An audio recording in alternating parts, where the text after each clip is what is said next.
Hey, it's your bud Teddy SWIMS. I'm this week's Man of the Hour. On this episode, me and Justin talked a little about love, a little about rock and roll, and a little about hanging out and making good connections. Tune in. All Teddy right. SWIMS, baby, welcome to the Men of the Hour, man. Thank you for saying yes. Are you watching me out? Hold on. Okay. What a way to start. Okay. Thanks, man. All right. Yeah. How you doing, buddy? We plugged your mic in. We got the lights set up, dude. So thanks for everything already. Yeah, how many people did it take though? Like 4 of us in here trying to get me a microphone. That's what it is. Your talent, right? Your team knows kind of what needs to be plugged in. You just got to start singing in the microphone, buddy, and you do it so well. Yeah, you hope so. They seem to think so, or they think I'm cool enough to be around, I guess. Oh man, I know you have such good energy, buddy, and that's exactly why I was so happy you said yes to coming on this podcast. You're in Atlanta right now. Yeah, I am. It's hot as hell down there. Actually, today's not a bad day, man. Today's actually really pretty outside. It's actually nice. Says the people from Atlanta. Anybody else probably thinks it's too hot, no? It definitely is a thick air for sure, man. I think that's what it was. I was in Tennessee for a little bit. It's nice and thick. Oh, it's just like swimming through air. It's like sticky and yeah. For sure. Oh my gosh. Well, there's enough about the weather, my friend. You know what? I'm gonna have you here for the next few minutes, long minutes, 1 hour, 30 minutes. I don't care how long I have you for. We have you, and you said yes to coming on the show, so I'm very thankful. Anybody listening, thank you for tuning in. If this is your first time with us, thanks for clicking our podcast when you could have clicked anywhere else. Teddy SWIMS is joining us right now. I think you can look at Teddy SWIMS and just know this man is happy as hell. So I'm ready to talk a lot of good vibes with you about life, authenticity, being a yes man. And then ultimately your latest album is called Unlearning. So what that meant to you, and kind of I want you to speak those words into our lives and hopefully be able to add some value, man, because that's exactly what I look at you. I say, you know what, this guy's, creating a phenomenon for himself in the country music scene, but also staying very true to who he is. So we'll be talking about all that, my friend. I can't wait, man. Oh, dude. So Life. And you titled it Life. It's one of your singles on the album. When I started listening to it, you just kept repeating that, that's life, right? It is what it is, right? Simply put. But what inspired that single? Man, what's crazy about that song? It's the one song on this EP that I haven't, that I didn't write at all on it. When I get a lot of people that send me songs like, "Hey, you should sing this song. You should sing this." Nice. And I'm usually kind of weird about outside songs, which I'm trying not to be, because for some reason there's this thing in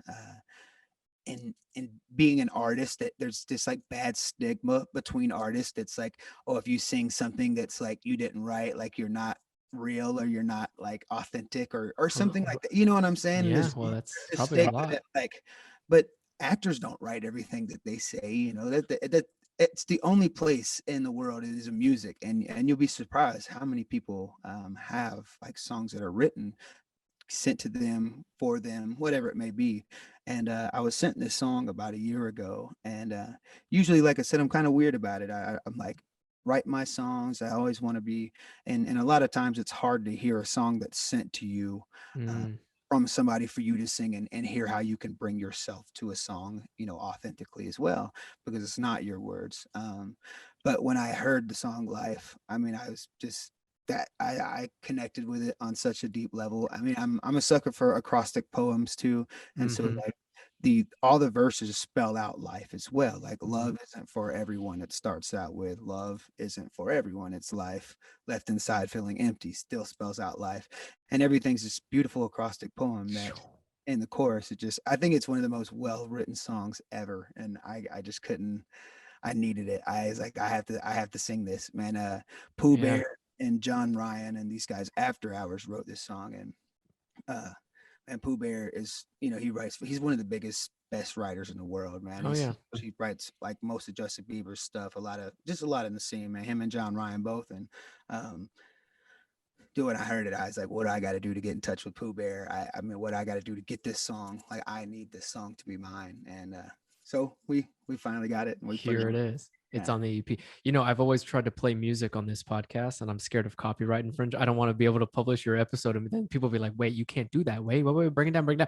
So if that's the case, everybody, you should go check out Unlearning. It's your latest EP, and Life is on there. It's when people listen to music, I think, and to anybody tuning in right now, you can probably attest to this. Teddy, I know you do because you're a musician. The like music is emotion, right? Depending on what you're feeling and what kind of attitude you're in. Like you wake up in the morning, what's your go-to song, for example? Like if My or go-to genre. depends on my day for me, man. I think we all have that though, depending on my day. But I usually, if it's a day I know I'm gonna kick today's ass, it's probably listening to something like the Gap Band, or like, Yeah. some disco. Like Some we're hype starting out, music, yeah, right? starting out with some funk or some disco, man. We're Yeah. listening to James Brown or some Bee Gees. If we know we're As you really about to should. kick today's ass, that's where we're at. But Yeah, because I think it kind of like, and the reason I ask is it could ultimately lead you in a certain direction of what that day might behold. If you're feeling a little tired, you probably do want some upbeat music and such. And I think or if you're not feeling well, maybe you do kind of want to take it easy that day. You're going to listen to like slow John Mayer music throughout the day. yeah, That's the power of music, and I think even the power of podcasting. I think if you like the voice of the people you're listening to, hopefully my voice hasn't gotten too annoying, but your voice naturally without you singing is also kind of therapeutic for some people too. So, tell me, what other podcasts have you done, for example? man, I did this. God, I'm trying. Shit, I can't even. I honestly can't even think of any of them that I've been on right now. You asked me, and now I'm like blanking out. I don't want to mess it up. Well, while you're thinking about it, Teddy, I think that th- it's real conversation a lot of the times. Podcasting is a platform for people who, and the reason we created this platform was it's a space to just chill and talk out what you're thinking, what you're feeling. I remember when we've had a couple of the other guests in season 2, probably towards the end of last year, I would be like, "Hey, what's on your mind?" right before we hit the recording button, and it would change everything about the things I thought we were going to talk about. You know what I mean? And there's something special to that. You know what I mean?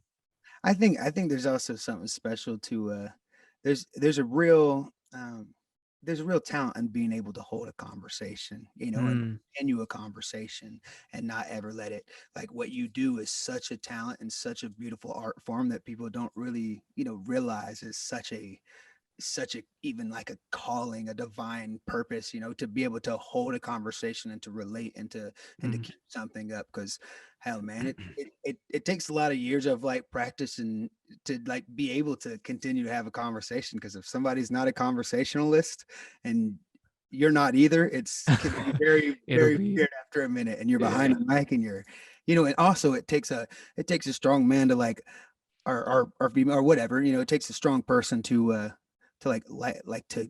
listen to their own voice on recording and not hate it at every Don't you remember that? So you can relate to this too as a musician. When we were in probably like grade school, everybody hated listening to themselves on recording tapes. it's I disgusting. hated it. I was like, God, that's what I sound like. I still feel that way, man. Yeah. Still have to Yeah. always. I know, like, technically or dynamically, like I'm good at what I do, Yeah. but it's still my gross little southern ass little voice. Shut up, dude. I think, well, that's the special thing is that I think individually could be like, oh, my voice is fucking annoying. That's what I sound. I still think I Yeah, sound like my balls haven't dropped, yeah.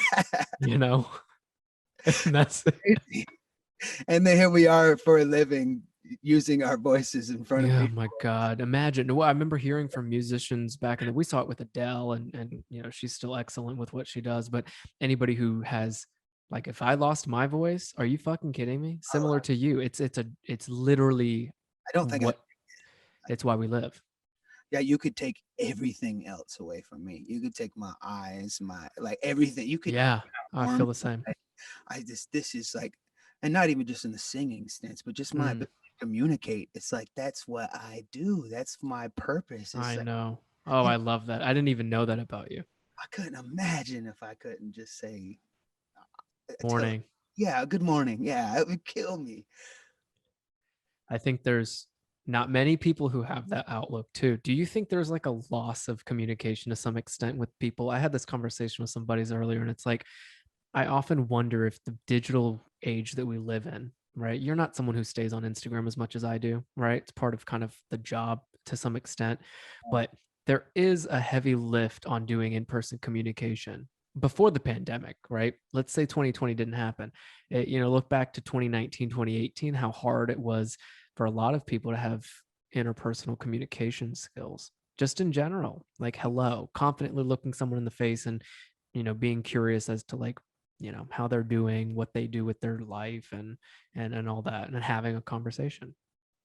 Yeah, man, I think about that all the time, that we have this ability to always get whatever information on hand or communicate and speak to anybody at any moment, but we definitely lose this ability to eye contact with someone, or I can see somebody being like, I remember growing up in like maybe in like high school and stuff, and I'd like maybe go date this girl or something, and Mm. she would be so good. We would text for like weeks, and she was amazing on text. It's so funny and so great. And then we would like meet, and then I don't know if she's just nervous or like what, but she just doesn't have that same kind of like excited, stoked energy. But on the text message, she's like a She whole different did. person. She was a whole different Yeah, person in real life. It was like, and I think we have this crutch now in that we're not only not able to communicate as well, but also we have this concept that our life has to be like, at the end of the day, when you see Teddy Swim's life on Instagram, it's the best foot forward, all the great things that are happening in my life, sure. all the best moments of my life. That's not what my life actually looks like. My life is Mm. actually just this like amazing up and up and up, and I'm doing great, and I got plenty of money, and I'm just loaded rich. It's like of course I'm like wanting people to see that, and I want people to know that I'm that person and feel that I'm that person, because I want that. But at the same time, like, social media is fake. That girl you went to high school with, that you're looking back and you're like, man, she's doing so great. She's got 2 kids, man. They're like living in Hawaii. They're having the best life. Man, my life sucks, and they're just doing so great. And I promise you, they're scrolling through Instagram doing the same thing about somebody else's life, It's a huge point. How many people do you know who you might have looked at on Instagram and they are like, I just posted that because it was a good vacation photo, right? Or oh, that was from 9 months ago, or it's interesting because that's how our minds are wired nowadays, sadly. And I often tell my friends who are, scrolling through or constantly watching what other people are doing, it's different if you're like I study Instagram, so if I'm looking at content, it's usually like a news outlet, or if I want to see what my friends are doing, I tell myself it shouldn't be a scrolling tactic. It should be I'm looking for this person, so I'm going to search your name. Like if I wanted to look up Teddy Swims, I'm going to go look your name up and then in 10 seconds see how you've been doing on your social, and I think that that's a rewiring of your brain, because otherwise you're going to go into fucking depression. You will go into like a competitive mindset that shouldn't be competitive, and I think Wow, it's unnecessary. that's it. You go into this competitive mindset for some weird fucking reason. Like, I don't know if I'm sorry if I can I say, Of course. but yeah, you go into this weird competitive mindset. That's it right there. You get to this place where like you see somebody doing so great, and then you start feeling like inadequate about like yourself or something. And it's quite strange, man, that we Isn't that weird? Like we're yeah, not meant to compete with each other. People used to ask me all the time. They're like, and you probably get the same from any other country artists. It's not a competition at all with like number of fans or number of downloads, any of that. Because when we launched this podcast, they were like, "Oh, are you trying to be the next Joe Rogan?" I was like, I don't know. No, absolutely not. I was like, he's in his own field. They're like, oh, so what's the accomplishment? Who do you want to be like? And I was like, I'm trying to create something brand new. It's not even about that. So yeah, I think that's it's so strange that people like, yeah, there's plenty of room for all of us, man. yeah. I think especially in this day and age, man, I would even go as far to say and believe that if every single person on this the whole damn planet did it what it is that they loved, then we wouldn't need room for anything else and no other jobs in the And you world. wouldn't feel like you had to compromise, or you would never feel like you're not in the right place. Yeah, I genuinely think that, like, if I mean, there wouldn't be a guy in a factory making plastic, and there wouldn't be a trash man picking up plastic if that wasn't even a thing that needed to be. You know I what I'm saying? agree. I just think like it's so crazy. There's just like what we get to do in communication is this. Like, I get to talk to you and be in front of people that you may be able to reach that I can't. And I think that's what's so good about the human experience, is that Mm. when I get to talk to you, there's people that you're going to touch and people that you're going to change their lives that I'll never be able to talk or speak to, and vice versa. And so our ability coming together is to reach some people that watch you and some people Mm, that watch me, and then they get to know about each other and us, and our relationship. And this is what we get to do, is touch people we never would have got to touch. And so mm. where it could be a competition, it should be a there's room for There's every so single one. much room. Yeah, Better together, as we call it. No yeah. matter what you're doing, I think in media and entertainment, it's the worst when it comes to show offiness. You know what I mean? Because I was at the pool yesterday, and I'm just like looking at my friends, and we were all talking about how someone we recognized at the pool was that one person that had posted these things or whatever. And I was like, guys, do you hear yourself? I was like, you're literally relating that person to an app, like something you saw on it. They're like, oh my god, yeah, but your friend is like super famous. He has 4 million followers. I'm like, bro, he has a YouTube channel, and that's about like he doesn't even think he's famous. He's chilling. Followers doesn't mean anything, right? He's a great guy. I love him. But it's like there's so much more to that. And if I can connect him to like you and you can connect your buddy to me, it's almost like I'd rather do that than to say, I love your point, which is like mass audience connection. But even on like a more micro scale, Teddy introduces Justin to Eric. Justin introduces Teddy to Brenda, and like one at a time. It's such a cool thing to see, but like I don't, correct me if I'm wrong, I'm not seeing a lot of it. I mean, again, before pandemic, it's in this like rat race culture and in the loss of connectivity type world we live in. I just wonder how we can get back to a place where it is so cool to introduce you to someone else who I might know that does country music, or you know Yeah, I completely agree with that. I think that's our goal. That's at least our goal as a how about this? Something that comes out of this pod together is that you and I will promise each other that that is something we work towards. Because essentially, like I hope a lot of people think that way, but it depending on like how you are, whether or not you're introverted, extroverted may not play into this, but depending on how ambitious you are to like change culture and stuff, there's different levels and tiers to that. But I think I've always told people this: when you work in media or you decide to be an artist, and you blow up like you did and you become a celebrity, there's a platform that's built. And then I think, I want your thoughts on this. There's a social responsibility to some capacity, right? With your name and your brand after you've built a huge platform. there absolutely is. That is your responsibility. What are you doing with a spot to say anything or do anything and you're not saying shit? Why would you do that? Why would you do that? I don't know. I mean, I don't know. That's just it makes me mad to see somebody with an opportunity and a place to touch somebody and would not say a damn thing to them. Yeah. Why would you not like spread some sort of positivity or love in some capacity? Why wouldn't you use your platform to do that? Like, what are you in it for? Mm, Why would you, because this is ultimately so much bigger than anything that we do, is supposed to be so much bigger than us. And correct. if we keep ourselves at the center of it, then what is it that we're really, really doing? It's like we have blood on our hands, Hmm. something we can say or do, or something that we can give to somebody that could really, really change their perspective or their life in some way. And we just would not. You don't want to lose the opportunity to do that either. I think, and you know what? I told my family this the other day, maybe last week, and we were just talking about like New York culture. People are very aggressive here, blah blah blah. My dad had always been like, I would never live there. People are so hateful, whatever. He's from the South. He's from Tennessee, and I think like, listen, I think everybody's good, and part of that's because I think everybody wants to do some type of good. I would Yeah, hope. Doesn't matter if it's like macro, micro, whatever level you want to be on. You could open the door for someone. It's still good, right? But I think people want that because it makes you feel good when someone else smiles and says thank you, or it makes you feel as though you have a place of goodness somewhere in your day.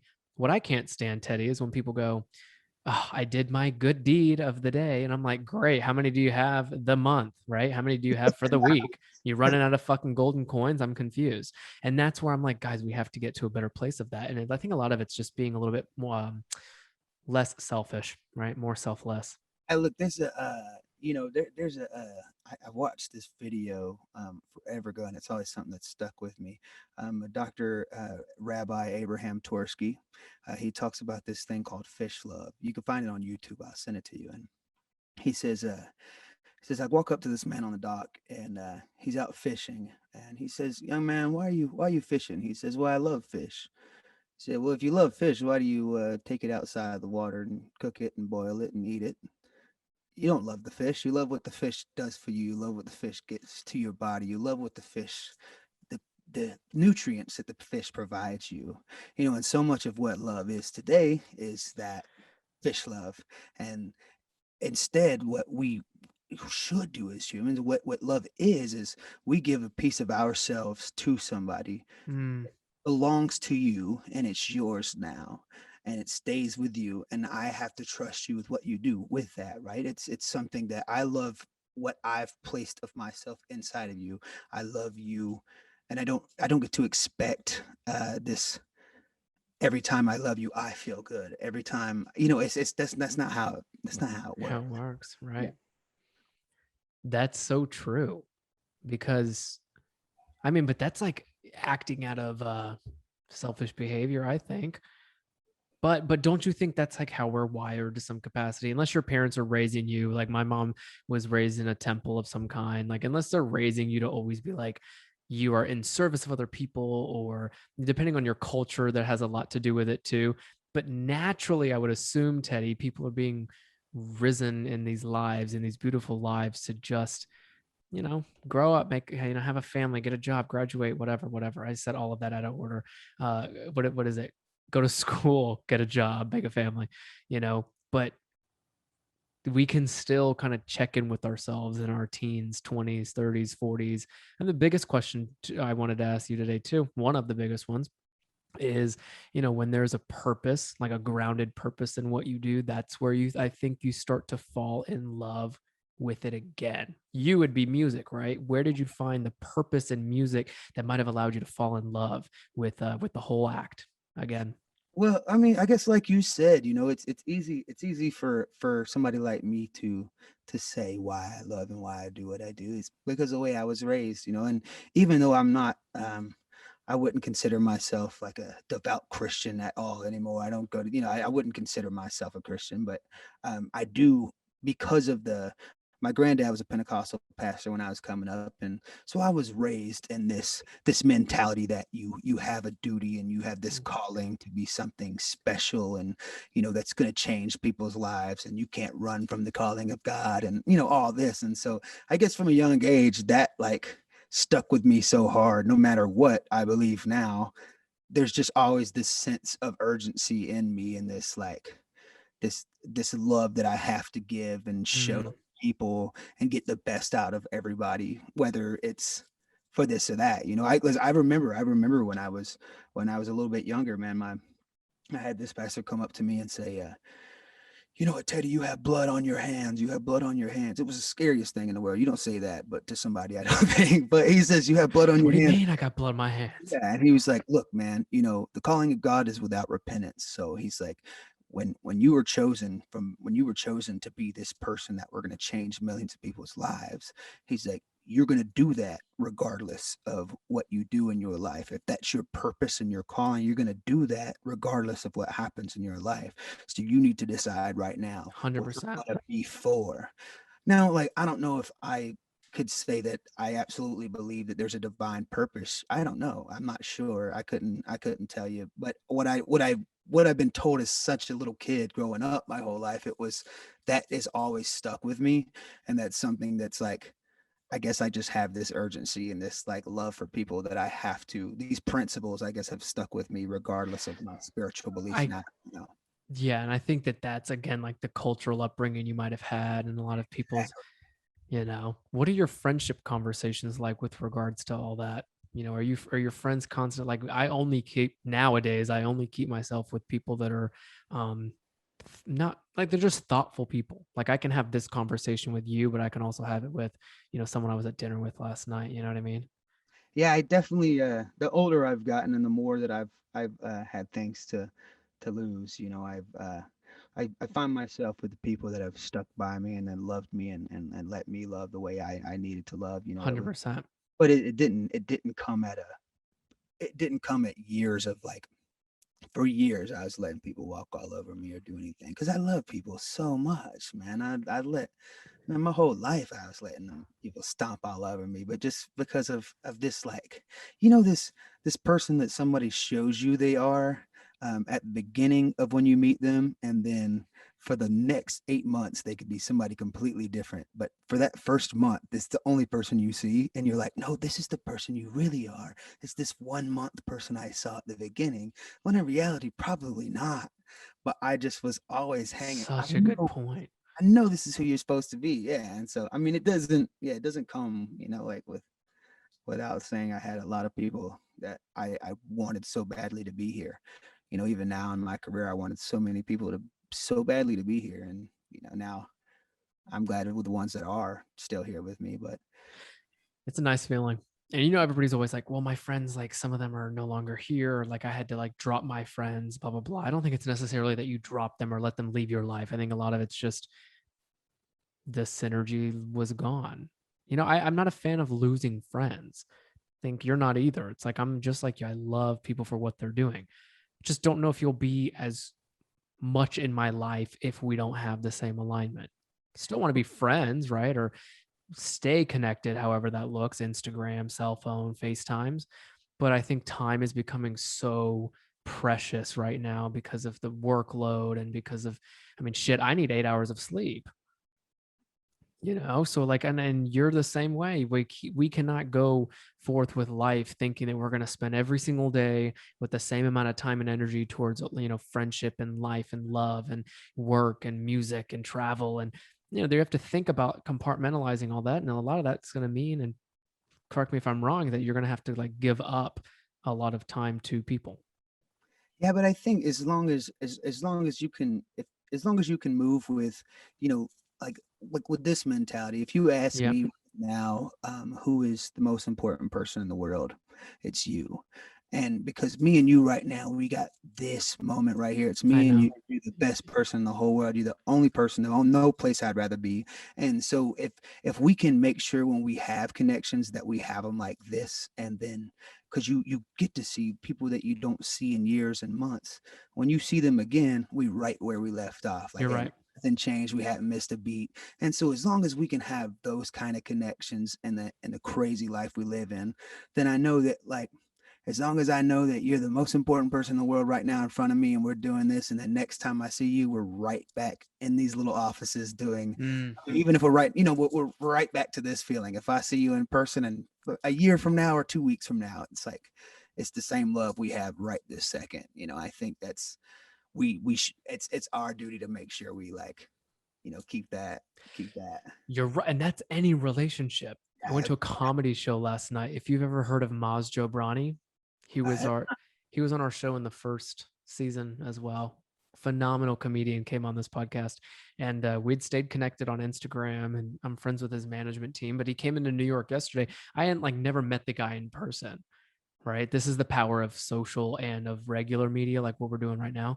Um, Went to his comedy club, fucking laughed my ass off for so long, and then just met him in the green room. And like, dude, it was as if we'd been friends for the past year and a half. that's Like, awesome, man. but then, I mean, similar to your experiences, I'm sure it's like you just get to the point where um, the authentic connection that you want to make with people is powerful enough to sustain a year and a half of not seeing them in person. Yeah, and I think once you get to this once you get into the point where your life where I thought forever I was losing, but I was always right. I was always doing the right Mm, thing. My heart was in the right place, no matter how hard life got. I just um once I finally was winning and I was in the right place, it was like, I think there nothing can break that anymore. You start getting these kind of connections. oh, You for start, sure. like, you start not having these horrible people in your I life. Or know it's 100%. Don't you? Is it a maturity thing? I I, don't even want to say maturity because it's just kind of like then you're disregarding someone who just might not be at a certain place in their life. But what do you think it is that gets you to this point that allows friends like us to then connect and on a deeper level? Is it just, I would think it's asking yourself hard questions and, talking with other people about deep shit, what they call it yeah, nowadays. Deep sure. shit.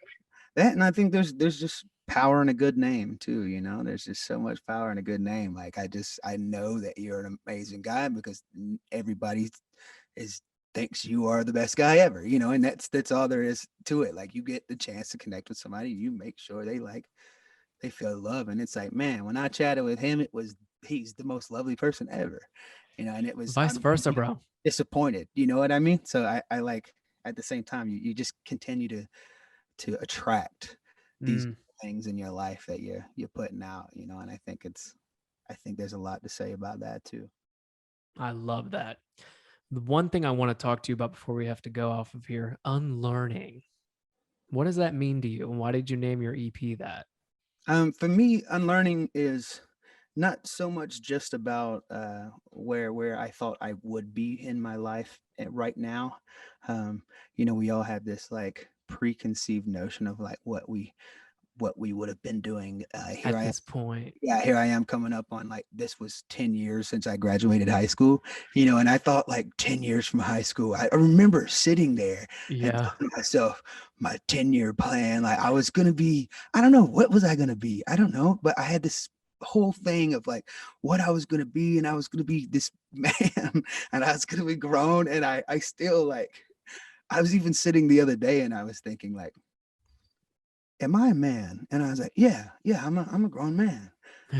When did that happen though? When did I start feeling like that? When did I start feeling like I was a grown man? Because if you would have asked me like 4 years ago, I would be like, nah, I'm still a kid. Even though I was living on Mm, my own, paying my own bills, all that, I still felt like a kid. I don't know what happened. It wasn't like a click in your head that was like, I'm a man now.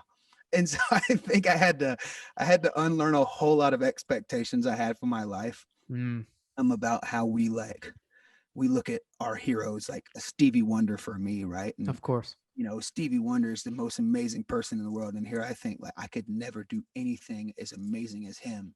But there was probably Stevie when he was coming up thinking like I will never ever be Smokey or something, you know what I mean? And it so there was also so much from that, you know, so all this unlearning that I had to do there, and I think this whole last year was something that we all had to unlearn some things, whether it was Oh these yeah. preconceived notions about ourselves or the way we were raised, and people were raised to believe this and this about, or this stigma about this person or this color, or you know, I just think there was a lot of introspection and a lot of unlearning that everybody had to do some level of unlearning over this last year, and 100%. And I think part of that is this, gosh, like that's such a valuable point you bring up. You don't know what you don't know until you know it. yeah. And it's not even that we try as humans to avoid this shit. You just don't know what you don't know. And sometimes it means you have to go back and be like, all right, wait, when was it? You said it. When was I acting like a kid? When did I start feeling like a man? And that's it's again, like unless you ask yourself those questions, I'm not sure if you're ever gonna figure it out, you Yeah, know? yeah, and I also think, man, the further I heard this quote one time, the older you get, the further you get from who you thought you were. And it was like, yeah, Say it again. Say it again. the older you get, the further you get from who you thought you were. That's insanely true. Yeah, Because it's not even like you're imagine like when we're in middle school, you're not like trying to be X or aiming to be Y, trying to, but you're dancing around 1, 2, 3 to get to ABC. There's no line of any of that, whatever that might mean for somebody. And I think that is what you have to kind of see the process and the journey about. Everybody's like, enjoy the process. I'm like, you dictate the process. So don't even, I used to get so frustrated when I would hear people that were older than me talk about, oh, it's all going to work out. Yeah. If I make it work out. Oh, it's and, not. and right. Yeah, It's not like Bazam, you about to be Teddy Swims. You came out with an EP, got like 10 billion downloads already. Like those, you put that into motion and you have to figure it out as you go along. But it's unlearning as well. It's like that's not working. I gotta unlearn that. every Um, there's every step along the way, you gotta take a step back and look again. oh my gosh. And then we end up on a podcast like this. You know what I Yeah, mean? So thank you again for saying yes. At wow, some point, man, I was like, you know what? I was talking to your team and I was like, Darren, Jenny, we got to get Teddy on this podcast. I'm really, really happy. And dude, everything you said, you brought up two really good quotes. I will have to backtrack and find the time codes. If you guys are listening right now, I'm so thankful that you clicked this podcast when you could have chose any other one on the market. If you're from Teddy's side, if you're here listening to him as a fan, I hope you got a little bit more knowledge and depth to this man, because he's certainly a special person. And be sure to check out all of his latest music. I can't play any of the music. I'll get copyrighted issues, but the EP is Unlearning, and I need you guys to go check it out. You collabed with Thomas Rhett on something called Broke, and I loved the song because it's so relatable for anybody who is a little bit younger than 30, who's essentially feeling broke all the time, right? Right. Dude, thank you so much again. You got any last words, buddy? Any last words of wisdom before we close out?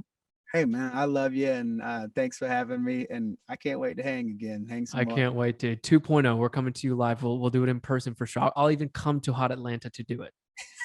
All right, bro. I think I might be in New York soon though too. We'll figure it out. You call me, Yeah, bro. we'll figure it out, man. I'll get you on Instagram, send you my number. And I know you asked me if I had anything else for them, but this is just I Yep. love you. I love you, dude. Great to see you, bro. Teddy Swims, everybody. Thanks again. Rate, review, subscribe, do whatever you need to do to keep listening in. And we'll come back next Monday with another one. But this was Teddy Swims for now. Thanks.